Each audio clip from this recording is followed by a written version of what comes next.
How much closer to those elite performers we see on TV might we be than we actually think we are? I was recently watching the movie Air, the story about Nike signing the contract with Michael Jordan and the origin of the Air Jordan shoe line. In this film, they pull clips from Michael Jordan's real life, as well as ad campaigns and even the song Be Like Mike.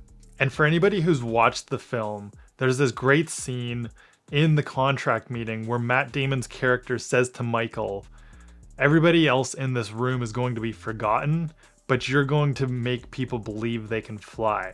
This just goes to show that we deify these sports superheroes. We make them larger than life and believe that there's some secret stuff that makes them better than us. Now, genetics aside, because there's no denying that some people have physiological gifts that make them better for certain sports or certain types of activities that they can perform their best at. But a lot of the secret stuff that these pros do are things that are actually available to us all. Sleep and recovery practices are a great example of this. And there's a quote from LeBron James that keeps me coming back to thinking about this. I regularly feel guilty about sleep. I know that I shouldn't feel this way because there are staunch advocates for the importance of sleep, but it is also hard to get by all of the people talking about how we need to hustle harder or sleep when we're dead.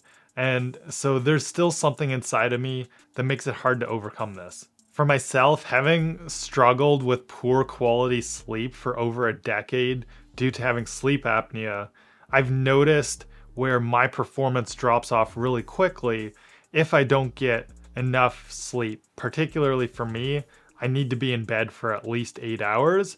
And if I'm training especially hard, like it's during a strongman season, that's when I need an extra 30 to 60 minutes just to feel normal because of the extra recovery that my body is going through.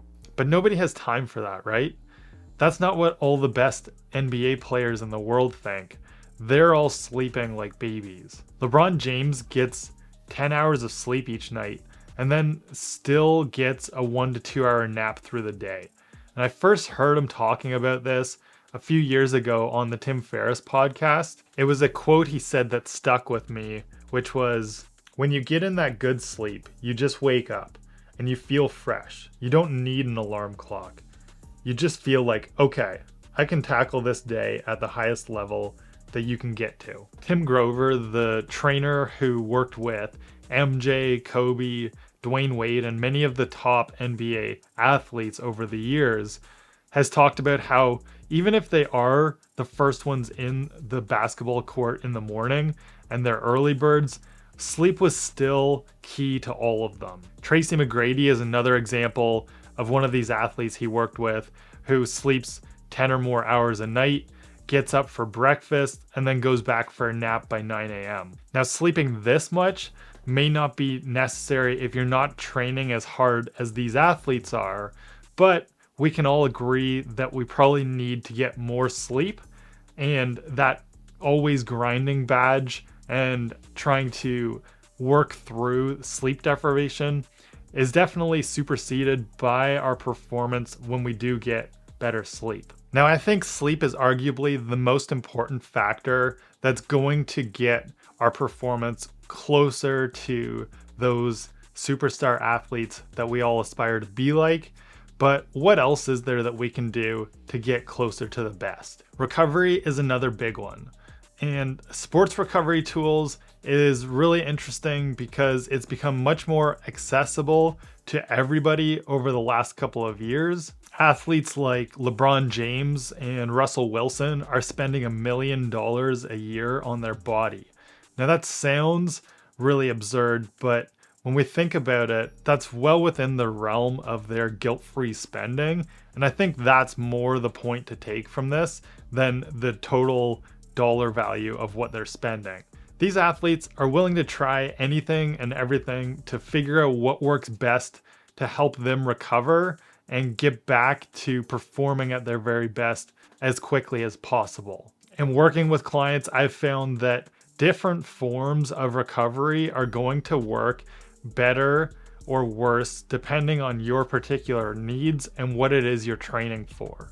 So if you really care about performing your best, use some of your guilt-free spending each month to experiment with different forms of active recovery therapies that can help you to feel your best both physically and mentally so you can keep on pushing forward. Now let's talk about a couple of specific tactics that you can use right away to improve your sleep and recovery. You don't have to do everything that I mentioned, but try some of these out, see which ones stick for you or are easiest to implement, and adjust from there as you see improvements.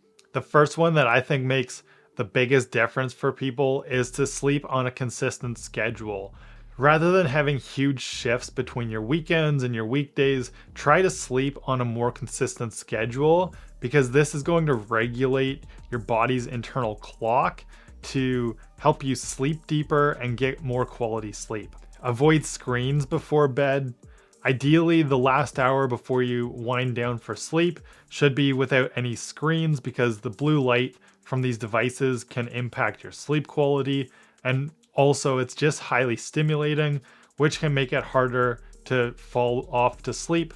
Or if you get sucked into binge watching a show, that's also going to interrupt the amount of sleep that you're getting. Creating a relaxing bedtime routine is something that you can look forward to that makes it easier to turn off those devices and start the wind down protocol. And it's pretty interesting that just like how athletes will have their pump up songs to get into the zone for their sports performance, we can actually trigger the same sorts of cues in ourselves to lead into better quality sleep by doing things like having a warm bath or drinking a cup of relaxing tea or doing something else like meditating or reading that's going to help us to fall asleep better and get nice and cozy before we drift off to sleep. Investing in quality sleep gear can make a difference. This could be something like blackout blinds, or if it's easier in your situation, get a good quality sleep mask. Make sure your mattress and pillows and sheets are comfortable. That will help you to sleep better. Or even some devices like the chilly blanket or cooling pads that help to regulate the temperature of your bed.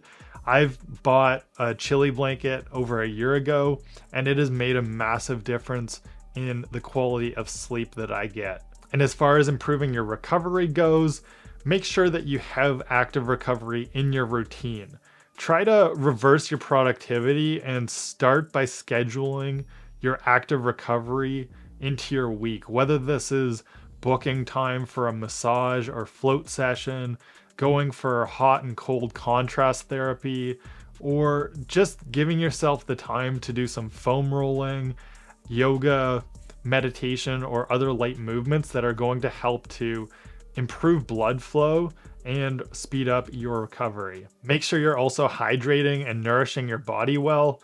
This is something that we kind of forget is an important aspect of recovery, but making sure you've got enough protein in your diet as well as consuming enough fruits and vegetables, get all the nutrients that your body needs to improve recovery and prevent breakdown is also a key.